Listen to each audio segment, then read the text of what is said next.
Hi guys, welcome to vesnasstv DIY. Thank you so much for stopping by.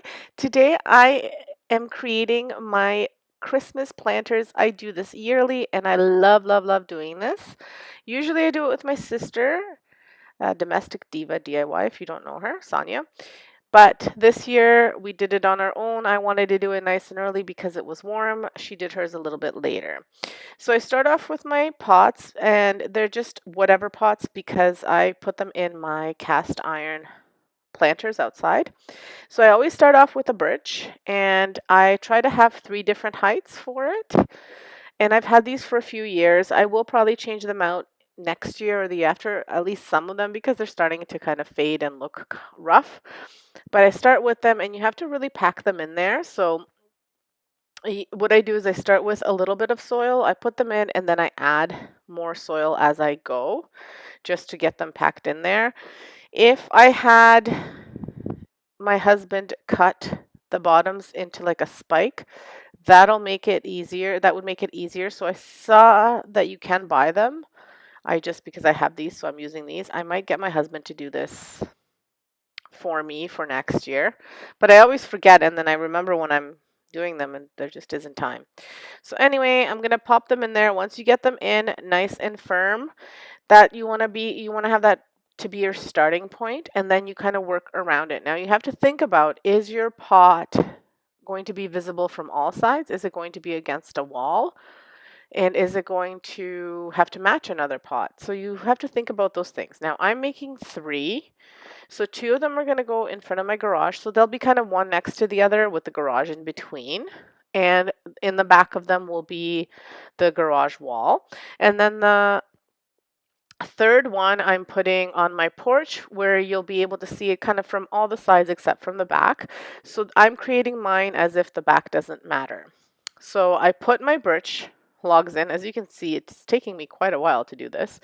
But once you get them in to stick nice, and once you kind of start putting stuff around, they will kind of be more stable. But that you want to make sure that they are stable, because otherwise they'll fall over and maybe knock your pot over or whatever. So you don't want to deal with that after. So make sure they're nice and stable. Add more dirt as you need to, kind of like what I'm doing, so that way they stay nice and firm. And once you get that set up, that's your starting point. Then you want to put things in the back that stand up but aren't your fillers. So something that will kind of pop out and you'll see it, but it's not your filler pieces. My filler pieces are usually pine. Pine is the cheapest and you get the most of it. So that's my filler pieces.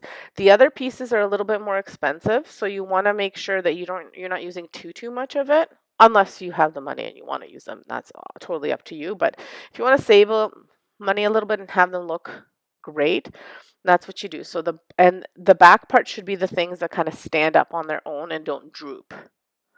So that's kind of what I do to start with. And then I add my fillers, and then I add my droopy things, which is cedar for me.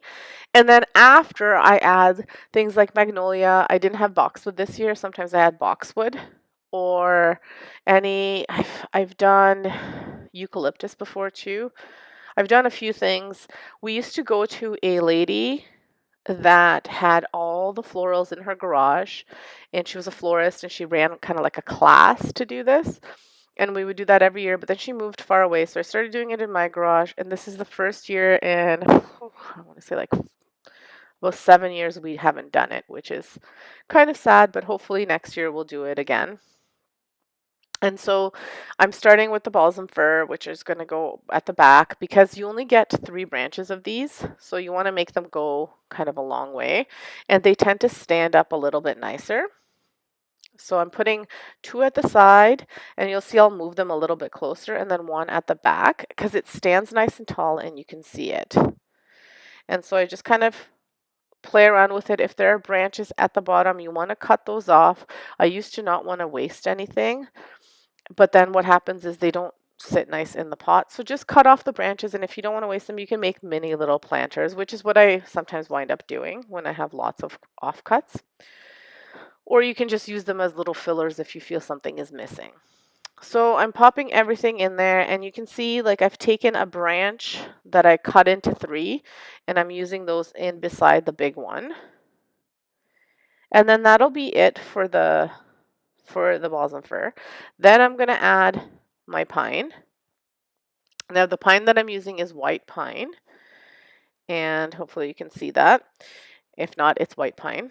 And again, I'm just going to fill it in behind, in the front, kind of everywhere, just to make it look the way I want to. The beauty of these is there's no rules really. This is what we do, and this is what um, kind of like I have gotten used to doing, but you can do whatever you want. This is your planter, and it's all these branches are beautiful and forgiving. So whatever, however you put it in, it'll look beautiful.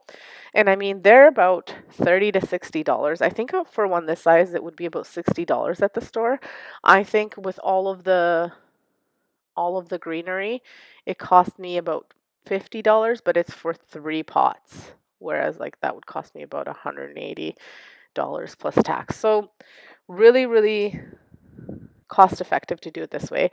And again, I used to buy my greenery at the, oh my gosh, I can't think of the word, nursery. There we go, at the nursery. But now I buy them just at the grocery store. There's a grocery store near our house that has had them now 3 years in a row, and they've been beautiful. So I buy them there. Now, if you want more of like the eucalyptus or boxwood or stuff like that, you may have to go to a nursery type place, but the grocery store is great. I know Home Depot has them too. They're a little bit more, but I think you get a bit more in there. But these guys had them first, so I picked them up there, and they last forever. They're pretty fresh because I had them up until about March. Basically until they thawed so I could take them out, and they looked great. I could have probably had them out for a little bit longer too. So as you can see, I filled it in with the cedar. Oh my gosh, with the cedar.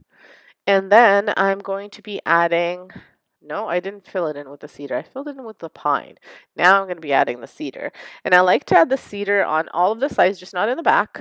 So it droops out and it looks like it's drooping over. And that's because of the way my cast iron urns are too. So it droops really nicely and it looks really nice that way. So I'm adding a few branches again, cutting so that they look nice, cutting them down and making them fit this pot.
Once I have the amount of cedar that I want, then I start adding magnolia.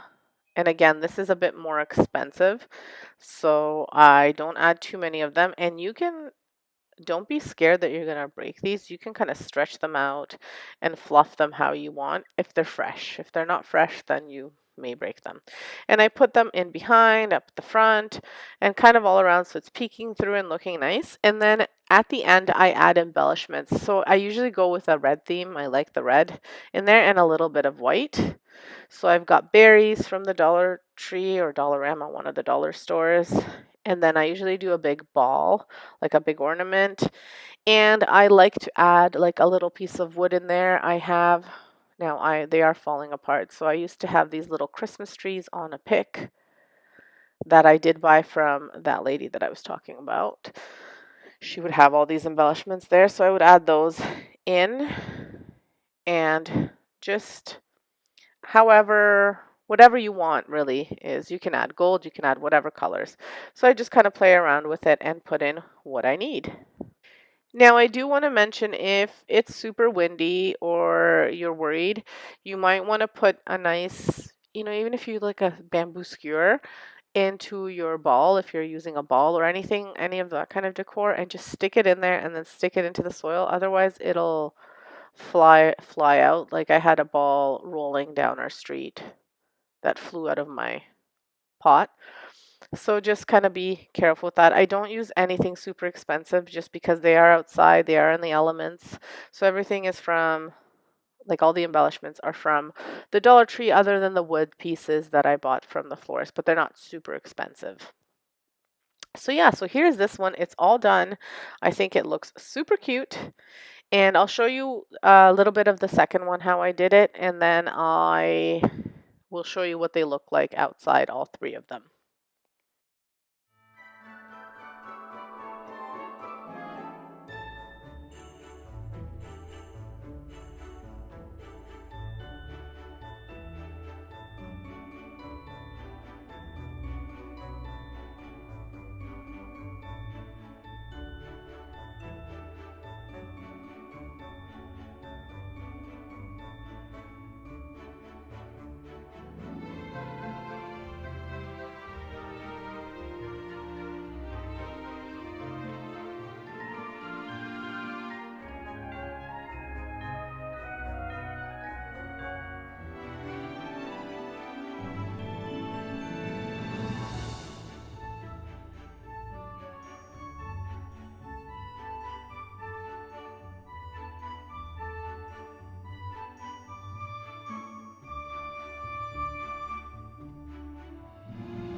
And as you can see, I added dogwood to this one, which I forgot to add to the first one, so I just wound up popping them in there. I do like the dogwood because it gives some of the red, pops of red, and I get it for free from my sister's house. And sometimes I have some boxwood in my backyard, so I'll pop that in there too. This year I did not. And you'll see these two are very similar, almost the same, because they are like literally almost next to each other. The third one is a little bit different. I won't show you how I made that one because the concept is the same. But again, I'm just popping everything in there and making it look gorgeous. So here is the first planter. And again, it's super cute and looks just lovely. And then here is the second planter, and I'll show you what they look like beside each other. And here they are, and here is the third planter.